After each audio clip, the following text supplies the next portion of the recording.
প্রথম দিনই এই যে গত আন্দোলনে যে ডিজিটাল ক্র্যাকডাউন আমরা বলেছি ইন্টারনেট বন্ধ করে, তার তদন্তের জন্য আজকে আমি ব্যবস্থা নেব যে কেন এই ঘটনাটি ঘটেছিল এবং কারা সেটার সাথে জড়িত ছিল।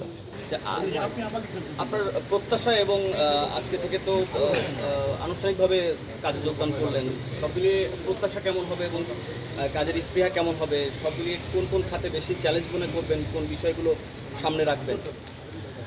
আমাদের পুরো আন্দোলনেরই কিন্তু একটা মোটো ছিল যে আমরা একটা মেধাভিত্তিক বাংলাদেশ গড়তে চাই। তো আমি মনে করি যে আমাদের প্রশাসনেও যাতে সর্বোচ্চ গুরুত্বটা পায় মেধার ভিত্তিতে, যাতে এখানে যারা কাজ করছে তারা সেই সুযোগটি পায় এবং দুর্নীতির বিরুদ্ধে অবশ্যই জিরো টলারেন্স নীতি বজায় থাকবে। এবং যেহেতু আইসিটি সেক্টরে আসলে তরুণদের কাজের একটা বড় সুযোগ আছে এবং বাংলাদেশে এই ধরনের তরুণ ব্যাপক সংখ্যায় আছেন, তাদের সাথে সেই সংযুক্তিটা আসলে প্রয়োজন। তাদের ক্রিয়েটিভ আইডিয়া এবং এখানে যারা অভিজ্ঞ আছে তাদের একটা সংযোগ ঘটানোর মাধ্যমে একটা তথ্য প্রযুক্তির যে বিপ্লব চলছে সেখানে বাংলাদেশকে নেতৃত্ব দিতে আমি মনে করি বাংলাদেশের তরুণ প্রজন্ম সক্ষম, শুধু প্রয়োজন তাদেরকে সেই সুযোগটি করে দেওয়া। তো চ্যালেঞ্জ মনে করছেন কিনা যে এই জায়গাটাতে কাজ করতে গেলে কোনো বাধা বা চ্যালেঞ্জ?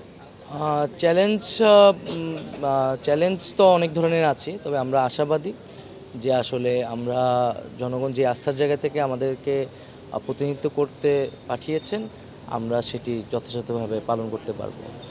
একটা বিষয় হচ্ছে দেখা গেছে যে আমরা সমালোচনা করেছি, আপনিও করেছেন যে আগের সরকার বা দেখা গেছে কথায় কথায় ইন্টারনেট বন্ধ করে দেওয়া, এটা তো বিশ্বব্যাপী খারাপভাবে দেখা হয়, বাণিজ্যিকভাবে ক্ষতি হয়, কিন্তু সরকারের একটা লক্ষ্য থাকে যে এটার কারণে প্রাণহানি হয়, সহিংসতা ছড়িয়ে যায়, সেক্ষেত্রে ইন্টারনেট কখন বন্ধ করতে হয় আপনাদের কোনো পরিকল্পনা?